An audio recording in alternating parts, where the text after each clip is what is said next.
जय हिंद मित्रांनो, एक्झाम जागरवर तुम्हा सर्वांचं पुन्हा एकदा स्वागत आहे. मित्रांनो, कालच्या एका प्रश्नामध्ये करेक्शन करून घ्या. आपण हा प्रश्न पाहिला होता.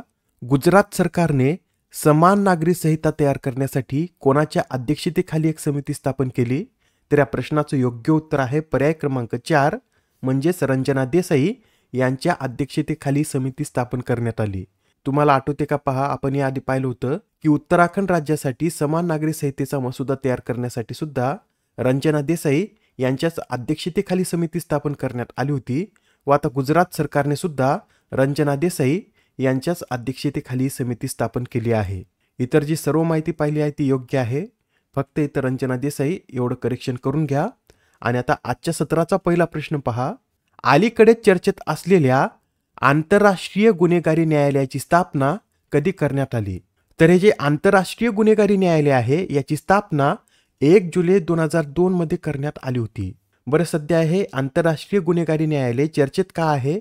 तर नुकतेच आता अमेरिकेचे 47वे राष्ट्राध्यक्ष डोनाल्ड ट्रम्प यांनी या आंतरराष्ट्रीय गुन्हेगारी न्यायालयावर निर्बंध लादण्याचा आदेश जारी केल्यामुळे सध्या हे चर्चेमध्ये आलं आहे. बरं, अमेरिकेने या ICCवर निर्बंध का लादले? तर मित्रांनो, ICCने याआधी इस्रायलचे पंतप्रधान बेंजामिन नेतन्याहू यांच्या विरुद्ध अटक वॉरंट जारी केलं होतं व इस्रायल अमेरिकेचे मित्र राष्ट्र असल्यामुळे अमेरिकेने या ICCवरच निर्बंध लादण्याचा आदेश जारी केला. ICCला अटक करण्याचा अधिकार आहे का? तर ICCला अटक करण्याचे अधिकार नाहीत. ही ICC यासाठी त्यांच्या सदस्य देशावर अवलंबून आहे आणि जे देश ICCचे सदस्य आहेत त्याच देशांमध्ये ICC आपले अधिकार वापरू शकते. इस्रायल आणि अमेरिका हे दोन्ही ICCचे सदस्य नाहीत व आता अमेरिकेने तर यावरच निर्बंध लादले आहेत. मित्रांनो, आता या आंतरराष्ट्रीय गुन्हेगारी न्यायालयाचे एकूण किती देश सदस्य आहेत? तर 125 देश सदस्य आहेत. आपल्याला एक्झाममध्ये असे विचारलं जाऊ शकतं की कोणता देश हा आंतरराष्ट्रीय गुन्हेगारी न्यायालयाचा 125वा सदस्य बनला आहे? तर या आंतरराष्ट्रीय गुन्हेगारी न्यायालयाचा 125वा सदस्य हा युक्रेन बनला आहे. युक्रेन हा जानेवारी 2025 मध्येच या ICC मध्ये सामील झाला. आपल्याला यावर असं विचारलं जाऊ शकतं की ICC हे जगातील पहिले कायमस्वरूपी आंतरराष्ट्रीय गुन्हेगारी न्यायालय कोणत्या कराराच्या आधारे शासित केले जाते? तर हे जे ICC आहे याची स्थापनाच रोम स्टॅट्यूट या कराराद्वारे करण्यात आली असून या कराराच्या आधारेच हे न्यायालय शासित केलं जातं. बरं, आपला भारत या ICCचा सदस्य आहे का? तर आपला भारत हा या ICCचा सदस्य नाही आणि ICCचं मुख्यालय हे नेदरलँडमधील हेग येथे आहे. Next question. अलीकडेच RBIने रेपो दरात किती टक्क्याने कपात केली? तर आता RBIने रेपो दरात 0.25% कपात करण्याचा निर्णय घेतला आणि आता या निर्णयानंतर नवीन रेपो दर काय आहे? तर 6.25% इतका आता नवीन रेपो दर आहे. याआधी रेपो दर हा 6.50% इतका होता. आता यात 0.25%ने कपात करण्यात आल्यामुळे हा 6.25% इतका झाला आहे. बरं, हा रेपो दर कोणाद्वारे ठरविण्यात येतो? तर RBIच्या चलनविषयक धोरण समितीद्वारे ठरविण्यात येतात व या RBIच्या चलनविषयक धोरण समितीत एकूण 6 सदस्य असून याचे अध्यक्ष कोण असतात? तर RBIचे गव्हर्नर हे या चलनविषयक धोरण समितीचे अध्यक्ष असतात. सध्या RBIचे गव्हर्नर कोण आहेत? तर संजय मल्होत्रा हे RBIचे गव्हर्नर आहेत. यासच रेपो दर म्हणजे काय हे सुद्धा नोट करून घ्या. RBI व्यावसायिक बँकांना ज्या दराने अल्पकालीन निधी कर्ज देते त्यालाच रेपो दर असं म्हणतात. रेपो दराबरोबर बँक दर सुद्धा नोट करून घ्या. सध्या बँक दर हा 6.5%, रिव्हर्स रेपो दर 3.35% व CRR म्हणजेच कॅश रिझर्व्ह रेशो हा 4.5% इतका आहे. बरं, तुमच्या मनात हा प्रश्न सुद्धा निर्माण होत असेल की RBI रेपो दर का बदलते? तर चलनवाढ आणि आर्थिक स्थैर्य नियंत्रित करण्यासाठी RBIद्वारे रेपो दर बदलले जातात. रेपो दराच्या वाढीमुळे कोणता प्रभाव सर्वाधिक जाणवतो? तर रेपो दर वाढविल्यामुळे चलनवाढ कमी होते. शेवटचा प्रश्न.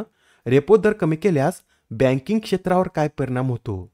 तर बँकांचे कर्ज स्वस्त होतात. RBI विषयी माहिती सांगायची झाली तर RBIची स्थापना 1 एप्रिल 1935 रोजी झाली असून याचं राष्ट्रीयकरण 1 जानेवारी 1949 मध्ये करण्यात आलं. याचं मुख्यालय मुंबई येथे असून याचे पहिले भारतीय गव्हर्नर हे CD देशमुख होते. Next question. कोणत्या कंपनीने भारतातील पहिले हायड्रोजन वाहतूक पाईप विकसित केले?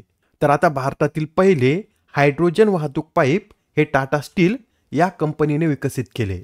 अत्यंत महत्त्वाचा प्रश्न आहे, लक्षात ठेवा. हायड्रोजन वाहतुकीसाठी हॉट रोल्ड स्टीलचे उत्पादन करणारी टाटा स्टील ही भारताची पहिली कंपनी ठरली आहे. आता येथे आपण याआधी ज्या प्रथमच घटना घडल्या आहेत त्या सुद्धा एकदा रिवाइज करून घेऊया. CBDC किंवा ई रुपी सुरू करणारी भारतातील पहिली फिनटेक कंपनी कोणती? तर मोबिक्विक ही ई रुपी सुरू करणारी भारतातील पहिली फिनटेक कंपनी आहे. भारतातील पहिली आपत्ती चेतावणी प्रणाली ही केरळ राज्यानं सुरू केली असून या प्रणालीला कवचम असं नाव देण्यात आलं. भारतातील पहिले एअर टॅक्सी प्रोटोटाईप हे सरला एव्हिएशन या कंपनीने लॉन्च केलं. जगातील पहिला व्यावसायिक उपग्रह हा दिगंतरा या भारताच्या स्टार्टअप कंपनीने लॉन्च केला. भारतातील पहिला केबल स्टे रेल्वे पूल जम्मू काश्मीरमध्ये स्थापन करण्यात आला असून देशातील पहिला हरित हायड्रोजन हा प्रकल्प आंध्र प्रदेश या राज्यात स्थापन करण्यात आला. Next question. ऑस्ट्रेलिया क्रिकेटद्वारे ॲलन बॉर्डर पदकाने कोणाला सन्मानित करण्यात आले? आता नुकतेच ऑस्ट्रेलिया क्रिकेटने आपले वार्षिक पुरस्कार दिले असून यंदाच्या ॲलन बॉर्डर या पदकाने ट्रेव्हिस हेड यांना सन्मानित करण्यात आलं. याबरोबरच ट्रेव्हिस हेड यांना सर्वोत्कृष्ट पुरुष एकदिवसीय खेळाडूचा पुरस्कार देखील मिळाला आहे. या पुरस्कारामध्ये बेलिंडा क्लार्क पदकाने कोणाला सन्मानित करण्यात आलं? तर ॲनाबेल सदरलँड यांना या बेलिंडा क्लार्क या पदकाने सन्मानित करण्यात आलं. ऑस्ट्रेलिया क्रिकेटद्वारे देण्यात आलेले इतर पुरस्कार सांगायचे झाले तर one day player of the year या पुरस्काराने ॲशले गार्डनर यांना सन्मानित करण्यात आलं.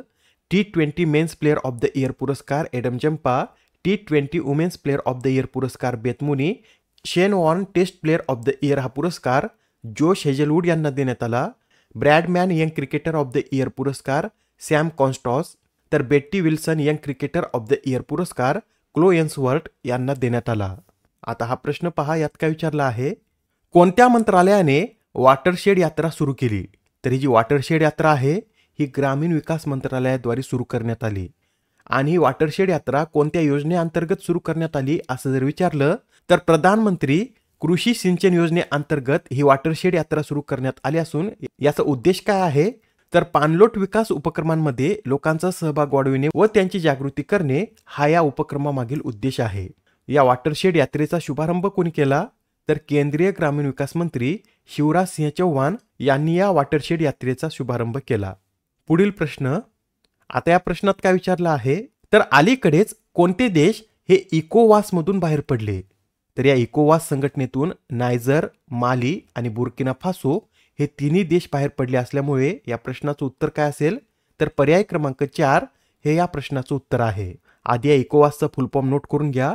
इकोवास म्हणजे economic community of West African states असे याचं पूर्ण स्वरूप असून या इकोवासची स्थापना 1975 मध्ये करण्यात आली होती व याचं मुख्यालय नायजेरियामधील अबुजा येथे आहे.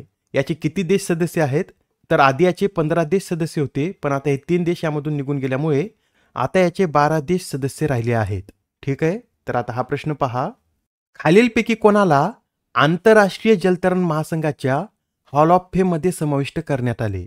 या प्रश्नाचं उत्तर आहे पर्याय क्रमांक 2 म्हणजे सचिन नाग यांना आंतरराष्ट्रीय जलतरण महासंघाच्या हॉल ऑफ फेम मध्ये समाविष्ट करण्यात आले. बरे, सचिन नाग कोण होते? तर हे भारताचे एक जलतरणपटू होते आणि 1951 मध्ये दिल्ली येथे झालेल्या आशियाई स्पर्धेत त्यांनी 100 मीटर फ्रीस्टाईलमध्ये देशासाठी सुवर्ण पदक जिंकलं होतं व 1987 मध्ये त्यांचं निधन झालं. आता त्यांचा सन्मान मरणोत्तर करण्यात येत असून जुलैमध्ये सिंगापूर येथे होणाऱ्या जागतिक अजिंक्यपद स्पर्धेदरम्यान त्यांना सन्मानित करण्यात येईल. याआधी 2020 मध्ये त्यांना ध्यानचंद जीवन गौरव पुरस्काराने देखील सन्मानित करण्यात आलं होतं. पुढील प्रश्न. कृषी रसायनांच्या उत्पादनाच्या बाबतीत भारत जागतिक स्तरावर कितव्या स्थानी आहे? तर आता कृषी रसायनांच्या उत्पादनाच्या बाबतीत भारत हा जागतिक स्तरावर 4थ्या क्रमांकावर आहे. भारताच्या आधीचे 3 देश कोणते? तर भारताच्या आधी पहिल्या क्रमांकावर अमेरिका, दुसऱ्यावर जपान, तर तिसऱ्यावर चीन आहे आणि त्यानंतर आपला भारत हा 4थ्या क्रमांकावर आहे. आजच्या सत्रामधील शेवटचा प्रश्न पहा.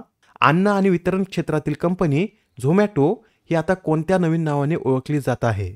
मित्रांनो, आता झोमॅटो या कंपनीनं आपलं नाव बदलून इटर्नल असं केलं. काय केलं?